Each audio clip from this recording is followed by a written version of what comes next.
들어가는데 그 화장실은 막 한다로 아무렇게나 지은 화장실인데 유리창이 없습니다. 텅 비어 있습니다. 그 유리창이 없는 창너머로 가족들과 면회를 하고 죄수들이 쪽지를 쓴 그 종이를 던집니다. 그리고 식구들도 준비를 해와서 쪽지를 던집니다. 근데 화장실 구멍으로 들어가야 받을 수가 있습니다. 그 쪽지가 화장대 벽에 붙으면 옆에 시궁창으로 떨어져 버립니다. 아버지도 이제 쪽지를 던져주셨는데 어머니에게는 식구들이 안부를 묻고 변호사를 어떻게 만나보라고 하는 그런 쪽지였던 것으로 기억됩니다. 저에게 주는 쪽지는 그 당시 중학교 입학시험을 앞두고 있는 6학년인 저에게 중학 입시 예상 문제를 적어가지고 쪽지를 던졌습니다. 지금도 잊지 않습니다. 최초의 우주비행사 유리 가가린, 이거 꼭 기억해라. 이건 시험 나올 거다. 교도소에서도 아들의 입시 예상 문제를 쪽지 적어서 던져주셨습니다. 그리고 얼마 후에 부산에서 서울로 압송될 때에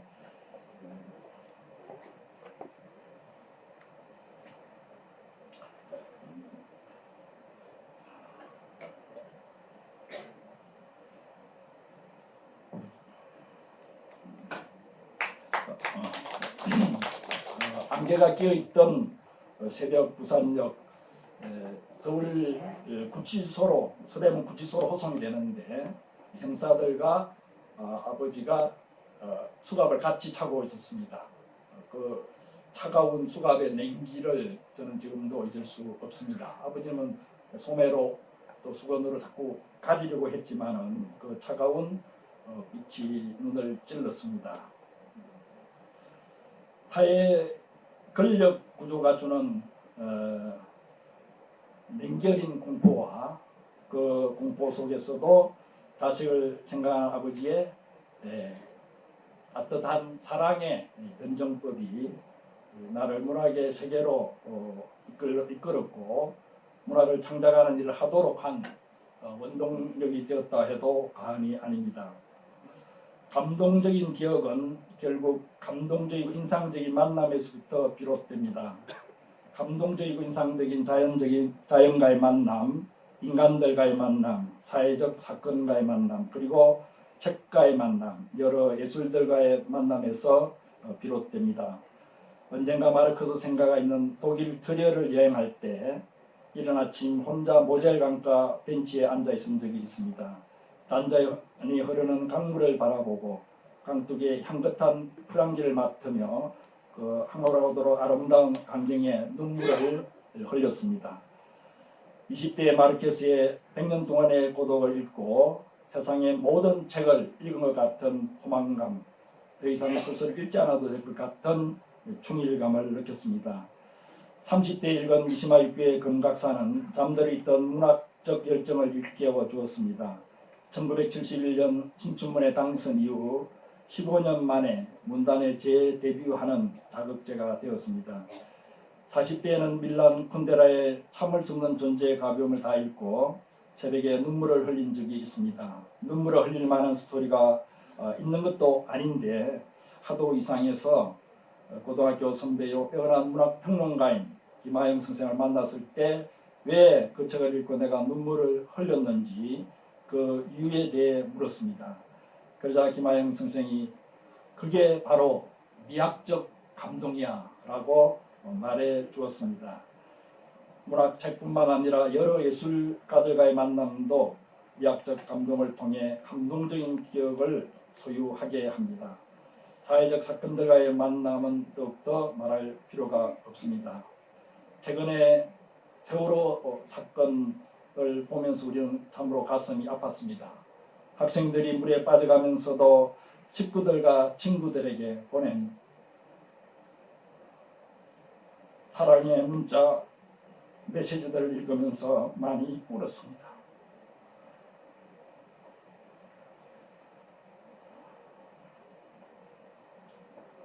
살아있는 자들은 비통해할 수밖에 없지만 죽어가는 어린 생명들은 우리에게 사랑의 마음을 남기고 떠나갔습니다. 이것이 모티프가 되어서 우리는 아슬아슬하게 살아간다라는 짧은 소설을 썼습니다.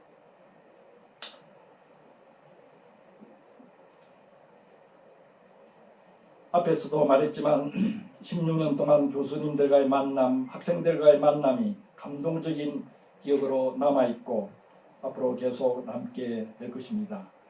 교수님들과 인상적인 만남은 이스라엘 답사 여행을 통해서도 가질 수 있었습니다. 일화를 하나 말씀드리면 김인석 교수와 제가 룸메이트가 돼야 되는데 김인석 교수는 그때까지는 담배를 피우고 있었어요. 교수 내가 심사위원으로 김인석 교수님을 교수로 뽑을 때 담배를 끊으면 교수를 시켜주겠다. 그러니까 끊겠다고 그랬어요. 근데 언제 끊겠다고 말을 하지 않았기 때문에 자기는 계속 피운다 그랬는데 지금은 완전히 끊었습니다. 근데 담배를 피우니까 담배 피우는 사람하고 룸메이트가 돼야 되겠다 해서 나를 버리고 하고 오늘 아까 조교익 선생님이 새로운 룸메이트로 왔는데 처음 보는 분이고 굉장히 불편했습니다. 그런데 제 고민은 코를 고는지 안 고는지 9박 10일을 지내는데 그게 제일 고민이어서 당신 코를 곱니까? 라고 물을 수도 없고 그래서 제가 먼저 이야기를 했습니다. 저는 코를 골지 않고 안전하게 자는 편입니다. 그러니까 그분이 저는 코를 좀 곱니다. 그러나 그것을 절제할 수 있습니다. 그걸 다스릴 수 있대요. 그래서 조금 안심이 되어서 가지고 왔던 3M 기마개를 뽑고 잠을 잤습니다. 새벽 늦게 보니까 조교익 선생님이 먼저 일어나 계셨습니다. 잘 주무셨습니까? 그러니까 한숨도 못 잤다고 그러더라고요. 아니 왜 한숨도 못 잤습니까? 그러니까 당신이 코를 골아서 한숨도 못 잤다고. 그래서 가지고 갔던 3M 기마개를 선물로 드렸습니다. 세상에 이런 보물스러운 물건이 있었다는 것은 60평생 처음 본다면서 뽀뽀는 행복하게 잠을 주무셨습니다. 저는 탱크 지나가는 소리가 밤마다 들려서 그 9박 10일 동안 이스라엘의 그 아름다운 교회들을 다니면서 제발 조교육생을 미워하지 않도록 늘 이스라엘 여행 기간 동안 이렇게 기도하면 제 마음을 다스렸는데 그런 일들을 통해서 조교육생과 아주 친밀한 관계가 되기도 했습니다. 학생들과의 만남은 강의실에서보다 브루힐이나 일보스코 기억나죠? 일보스코 같은 카페에 가졌던 티타임이나 문학답사 같은 동행 여행시에 더 깊어지는 것을 체험했습니다. 25차례의 문학답사를 통해서 전국 방방곡곡을 누볐습니다. 특별히 졸업여행 울릉도 22명이 갔던 그 기억이 생생합니다. 우인자 여사 민박집에서 얼마나 구박을 받았던지 또 성인봉을 올라가다가 죽을 고비를 맞기도 했습니다. 우인자 여사가 우리가 성인봉을 간다고 하니까 그 가볍게 산책하듯이 다녀오면 된다고 해서 아무 준비도 하지 않고 갔다가 오이도 하나 준비 안 하고 물도 하나 준비 안 하고 학생 4명과 함께 올라갔다가 조난을 당할 뻔했습니다. 얼마나 배가 고프고 목이 마른지. 이제 마지막에는 막대 사탕 하나가 흙이 잔뜩 묻어가지고 누가 깨물었는 게 이게 벌어져 있더라고요. 교수인 내가 맨 앞장서 가면서 저 사탕 막대 사탕을 집어가지고 좀 씻어가지고 한 번만 쫙 빨면 힘이 날 것 같은데 교수 체면에 그럴 수 없고 그래서 잘 건너갔습니다. 뒤따라오던 학생들도 다 똑같은 생각을 했다고 합니다. 그런 일화가 이제 우리는 아스라에 살아간다 성인봉이라고 하는 작품 속에 담겼습니다. 캄보디아 앙코르와트 졸업 여행도 인상적입니다. 파타야 밤바다 물결 소리가 잊혀지지 않습니다. 김준영 학생 어디 있어요? 김준영? 김준영. 김준영 학생이 신경에 이상이 생겨서 양반 다리를 하면은 이렇게 딱 안정되게 앉지를 못하고 무릎 끝이 올라가서 2년 동안 고생을 했는데 내가 일시적으로 치료를 했습니다. 그리고 이제 저를 치료해 주신 또 여명강 권사님으로 연결시켜서 완전히 치료를 받도록 했던 인상적인 일이 있습니다. 또한 부산국제영화제 졸업여행도 인상적인데 남학생 1명과 여학생 한 10명 정도가 갔습니다. 그래서 해운대 지역에 숙박할 그 모텔로 들어갔는데 박형근이라고 남학생과 내가 들어갈 방을 조교가 지정해 줬습니다. 문을 열어보니까 원형 침대, 완전 똥보예요. 완전히. 와, 그런 침대는 처음 봤어요. 그게 남자 둘이가 자라고 했습니다. 박형근이 놀래가지고 도망가고 여학생들 자는 그 옆에 쪼그리고 잔 기억이 납니다. 그날 아침 커피 마시는 시간에 내 방으로 왔는데 커피를 다 이렇게 잔을 들고 앉았는데 마주 보지는 못하고 전부 다 등을 대고 빙 둘러 앉아서 마셨던 그러한 이상한 추억도 있습니다. 그 중에서도 가장 감동적인 기억은 10여 년 전 문학답사 때 손지혜라고 하는 여학생을 살려낸 일입니다. 10몇 년 지났는데도 손지혜가 기억나는 것이 참으로 대단했습니다. 산중 유소 호텔에 숙박을 했는데 새벽 2시경 산책을 하고 있는데 학생들의 다급한 구조 요청이 있었습니다. 손지혜가 막 죽어가고 있다고, 지금 큰일 났다고 해서 달려가 보니까 가호흡증으로 온몸이 파리해져 가면서 정말 숨을 쉬지 못하고 있었습니다. 가호흡증이라고 하는 것은 숨을 쉬어도 산소가 들어가지 않는 그런 위험한 병이죠. 숨을 걸떡거리는데 신체가 파리해져 가고 다른 학생들은 울면서 팔다리를 마사지해 주고 있었습니다. 앰뷸런스를 부르기 전에 숨이 끊어질 것 같은 위급한 상황에 제가 제니센을 꺼내서 손바닥 호흡선에 눌렀습니다. 그러자 곧 호흡이 정상적으로 돌아와서 손지혜가 살아났습니다. 그전에는 이 제니센을 들고 다니는 학생들이 나를 돌팔이 여사로 여기면서 찌를까 싶어서 피해 다녔는데 그래도 많은 학생들이 나에게 찔림을 받았습니다. 그러나 이제 그 손지혜를 살리고 난 이후로는 허중처럼 인정해 주기 시작했습니다. 이번 문학답사 때도 신소리 학생 급체로 부여 부소산 앞 벤치 쓰러져 신음하고 있는 학생을 치료하여 살렸습니다. 오래전 오대산 월정사 문학답사 갔을 때 학생들과 함께 새벽 단나무 숲길에 누워서 쏟아져 내리는 밤하늘의 별을 올려다 보고 있었습니다. 그런데 저기서 울부짖는 소리가 들렸습니다. 다가가 보니 조수희 전체진으로 기억되는 여학생 둘이 밤하늘을 올려다 보면서 부르짖고 있었습니다.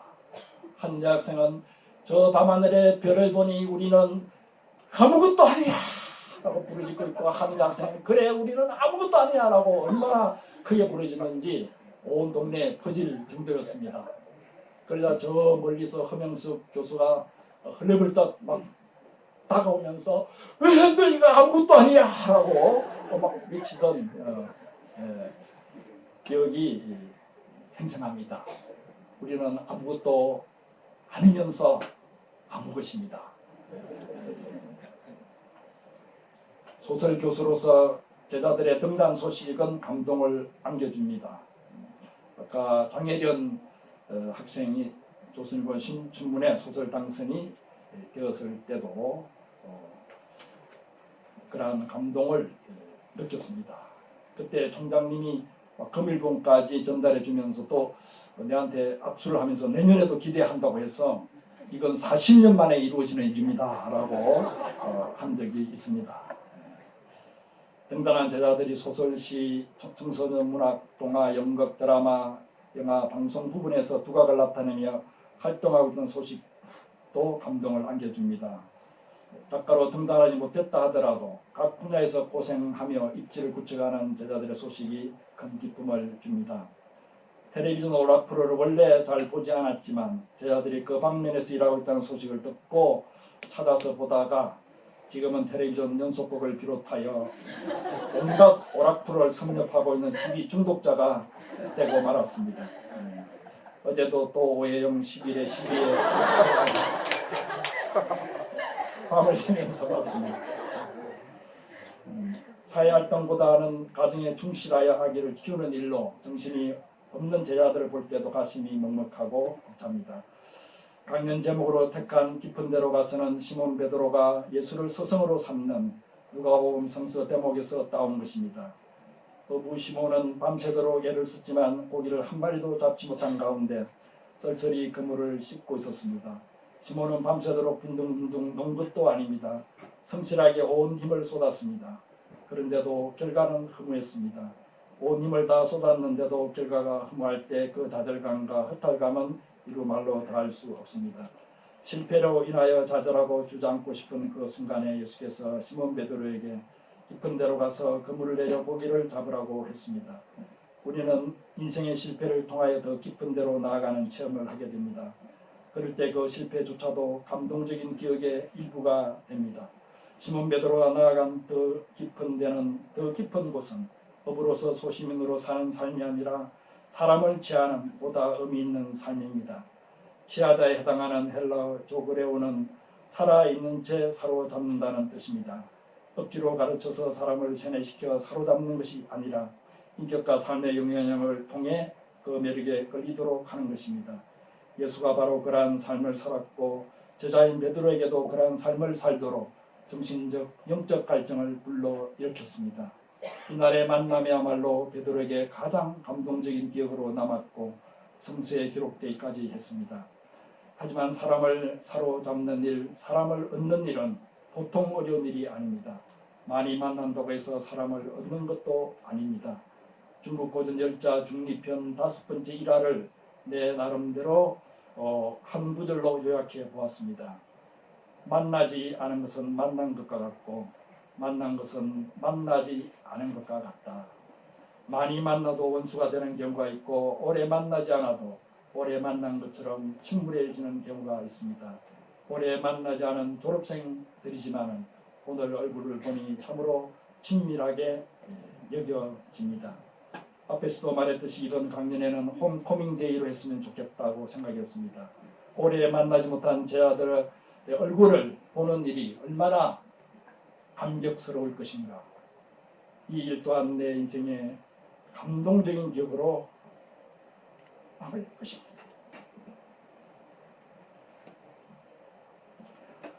물질 만능주의, 개인주의의 타산 등으로 진정으로 사람을 얻는 일이 더욱 어려워지고 있는 세태입니다. 스승이 제자를 얻기는 더더욱 어려운 시대가 되어가고 있습니다. 제자들 역시 스승을 얻기가 힘든 시대입니다. 이와 같이 사람을 얻는 일이 어렵더라도 그 일을 포기할 수는 없습니다.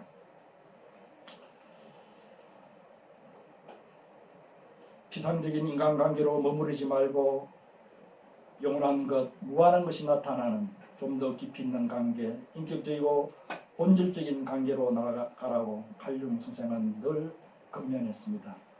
1년에 충성을 심으면 승리가 된다는 말이 있습니다.